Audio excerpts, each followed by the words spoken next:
C'est urgent que l'État prenne ses responsabilités à organiser le dialogue social sur le territoire à La Réunion. Parce que tôt ou tard, ça va péter.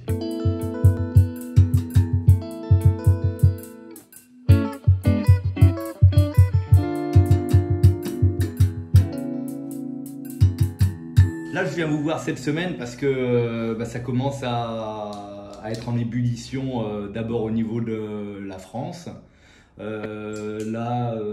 Ce mardi, vous avez fait une manifestation de soutien devant la préfecture. Vous étiez combien à peu près? Donc, compte tenu du délai, on a appelé quand même un rassemblement de militants. On était à peu près 150 militants présents pour soutenir la bataille sur les questions de salaire, que je rappelle ici, elle est encore plus importante, cette bataille, notamment parce qu'on a un pouvoir d'achat qui aujourd'hui dépasse les 6%. Quand on parle de 6% en métropole, sur un pack yaourt qui coûte 2 €, et quand vous mettez 6% de l'inflation de pack yaourt qui coûte à 5 € ici, c'est pas la même chose. Hier, quand on avait une inflation à 2%, 1%, le patronat disait, on augmente les salaires 1%, 2%, pas plus. On va arriver peut-être à 9, 10% de l'inflation d'ici fin d'année. Les résultats dans les NAO, dans les entreprises, c'est des miettes. C'est des miettes. Parce que là, on vient de dire c'est 9%. D'après vous, il faudrait 9%. Et quand vous dites c'est des miettes, c'est-à-dire on est nous, à combien? à la CGT, on revendique un SMIC à 2 000 € net. Ça fait 10% d'augmentation. Qu'est-ce que proposent les partis patronales actuellement à leurs salariés? Les derniers NAO que j'ai entendus, même pas 15 €. On n'est même pas à 15 €. On est à moins de 1%. Moins de 1%. C'est pas avec ça que les salariés vont pouvoir vivre décemment. Et les loyers augmentent. Tout augmente. L'essence augmente. Et le rapport de force, il se présente comment alors? Le rapport de force, on a fait une belle manif le 29. Les grandes manifestations, ça se prépare. Il faut 1 mois, 2 mois à préparer. Donc, je pense, moi je parle pour mon organisation, à la CGT, nous on a des instances, il faut réunir nos instances, il faut que les structures se réunissent et qu'ils mobilisent les militants et tout, et aller convaincre les gens, faire grève, expliquer. Aujourd'hui, c'est pas comme hier. Hier, on faisait comme ça, tout le monde était en grève. Il faut que la Réunion se réveille. On ne pourra pas subir pendant encore longtemps cette cherté de la vie. On peut dire qu'elle s'est réveillée d'une certaine façon, la Réunion, quand il y a eu les Gilets jaunes et puis quand il y a eu les élections. Il y a une forte contestation qui apparaît dans les urnes. On vote à gauche ou même pour Marine Le Pen au second tour. On a des députés, 7 députés sur 8 ou 6 députés sur 7 qui sont NUPS. Et cette contestation qui existe dans le corps électoral, elle est comment dans les entreprises? La politique d'Emmanuel Macron, notamment sur le plan social dans les départements d'outre-mer, était toujours discriminatoire. Que ce soit Madame Pénicaud, que ce soit Madame la Première ministre aujourd'hui, qui était hier ministre du Travail, et a toujours refusé d'appliquer les mêmes droits à La Réunion. Et la politique d'Emmanuel Macron, vis-à-vis de l'outre-mer d'une manière générale, puisque vous parlez des élections, il a pris une claque. C'est une voie de sanction. Mais il y a besoin d'un élément déclencheur à La Réunion pour qu'il y ait une grande mobilisation. Je pense que ça viendra. Si, sur les dernières décennies, on voit que l'économie réunionnaise, elle échappe de plus en plus aux mains des patrimoines réunionnais. Alors, en tant que salarié, est-ce qu'on voit la différence? Est-ce que ça change quelque chose d'avoir De Châteauvieux comme patron ou Ayotte? Ça reste un patron. Oui, ça reste un patron. Pour moi, mais la dépossession ne date pas d'hier. Mais hier, on avait beaucoup de grandes entreprises rayonnaises, des familles rayonnaises. Et il y en a de moins en moins aujourd'hui. Il reste qui comme patron à La Réunion? Caillé, Ravat. Et après. Et ça change quelque chose dans le dialogue social? J'imagine que d'avoir un siège qui est à Paris et non pas à Saint-Denis. Il n'y a plus de dialogue social à La Réunion.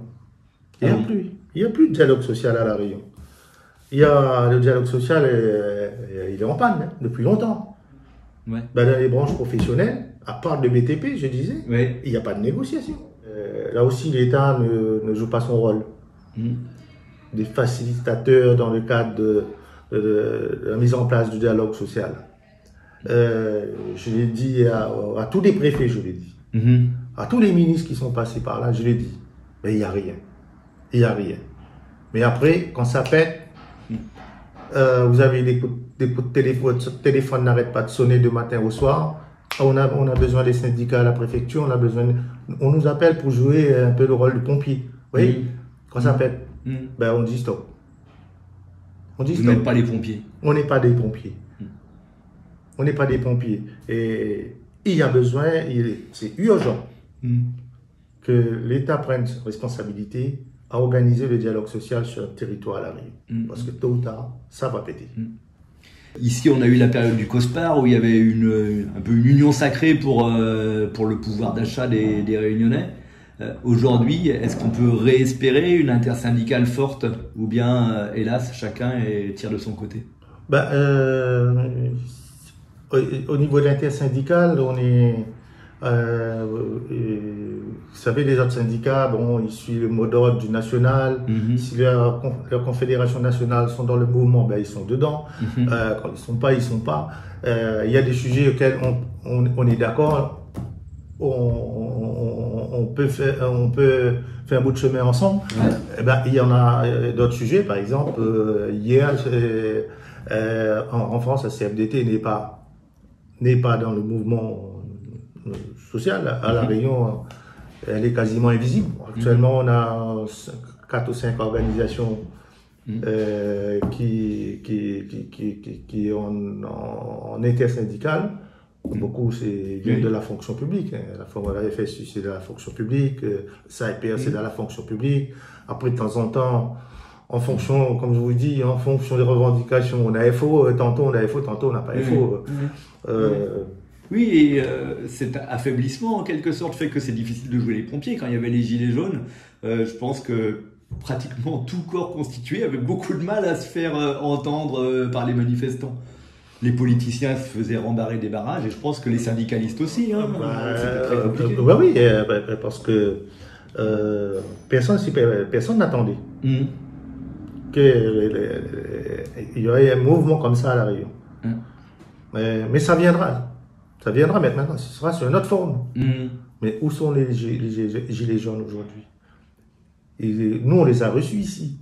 On l'a même donné des locaux pour organiser leurs réunions et tout, au port, ici, etc. Et tout.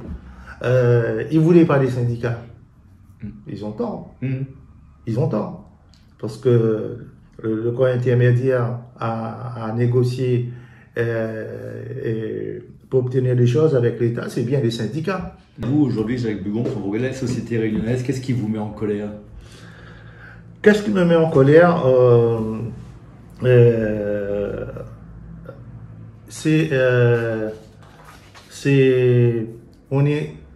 On est déjà confronté à un taux de pauvreté à La Réunion important. Très important. Plus de 100 000 pauvres à La Réunion. C'est grave. Oui, plus. C'est grave. Et on est en train avec les gels des salaires, que ce soit dans la fonction publique, que ce soit dans le privé, tout ça. Ce qui me met en colère, et on est en train de créer des nouveaux pauvres. C'est-à-dire ceux qui travaillent aujourd'hui. Vous êtes en train de devenir de nouveaux pauvres. Parce que vous n'avez plus de moyens pour vivre, payer vos charges familiales, etc. Et aussi, mes colères, mes déceptions, je vois de plus en plus de jeunes au chômage. Et ça, ou être dans la précarité, ils travaillent dans la précarité parce que, soit pour financer leurs études, pour payer leur loyer, etc. Et tout. Bien que je rêve d'une jeunesse motivée et combative. Dans toutes mes réunions, je dis, nos jeunes syndiqués, il faut les ouvrir des portes et fenêtres dans l'organisation. Il y a les présidents de régions ultramarines qui ont signé un texte pour dire que le statut arrive peut-être à bout. Et en effet, c'est vrai que ce statut de la départementalisation, avec la surrémunération que vous ne contestez pas, mais qui a quand même fait un énorme décalage entre les smicards et ceux qui en bénéficiaient. Pour la CGTR, pourquoi indexer seulement une catégorie de personnes? Il faut indexer tout le monde. Il faut un SMIC indexé. Je rappelle que c'est notre document d'orientation aussi, qui a été voté à notre 13e congrès. Il faut indexer les salaires sur les prix, par rapport au prix. Pas seulement une catégorie. Après, ce que les présidents ont signé et tout, est-ce qu'aujourd'hui on est arrivé à la fin d'un cycle qu'il faut plus d'autonomie? J'en sais rien, mais ce serait bien de regarder un petit peu parce qu'on a fait beaucoup d'états généraux, livres blancs, on a fait beaucoup de choses. Et tous ces rapports, ils sont atterris dans un tiroir. Et quand est-ce qu'on va en faire un suivant alors et qui n'atterrira pas dans un tiroir, quoi? Voilà. À quel moment on arrivera à faire quelque chose? Très bonne question. Quand est-ce qu'on fera un nouveau pour l'enterrer encore une fois? Mais à La Réunion, évidemment, on l'a vu tout à l'heure, 6 députés sur 7 qui sont plutôt favorables à vos idées. Ça peut donner l'impression qu'on a un relais politique. Quand on se remet à l'échelle du pays, de la France, quel est ce poids? Est-ce que la difficulté pour nos députés, je le vois au travers des médias et tout, le gouvernement ne les écoute pas, ne les entend pas. Et pour les entendre, qu'est-ce qu'il faudrait? Il faut faire la révolution. C'est la rue, quoi. C'est la rue. C'est la rue, c'est la mobilisation, c'est le rapport de force. Et je dis, je suis persuadé, tôt ou tard, ça va péter. Vous souhaitez une révolution non violente autant que possible, évidemment. Bien sûr. Bien sûr, on est toujours pour des révolutions sociales, des mobilisations, comme on connaît, comme nous on organise, pas comme les... Et là, comme des casseurs, on n'est pas des casseurs. Soyons un peu utopistes, hein, comme disaient les gens de mai 68. Qu'est-ce qui devrait en sortir, vous? À quoi vous rêvez? Moi, je rêve d'une grande mobilisation. Et une grande mobilisation sociale pour que ce gouvernement nous traite, qu'on a les mêmes droits, qu'on nous traite comme pas des Français à part entière. On est tous Français, qu'on a les mêmes droits, qu'on a droit même aux mêmes dispositifs conventionnels, qu'on applique les conventions collectives. Pourquoi cette discrimination vis-à-vis des salariés de l'outre-mer?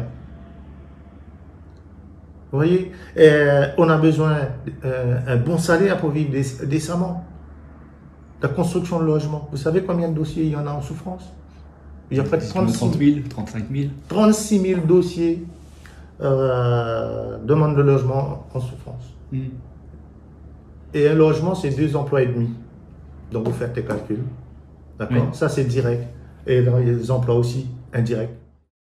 Si vous avez aimé cette vidéo de Parallèle Sud, média réunionnais indépendant, partagez-la. Et si vous voulez soutenir la liberté de la presse, faites un don sur notre site parallèlesud.com. L'info est un droit, mais elle a un prix.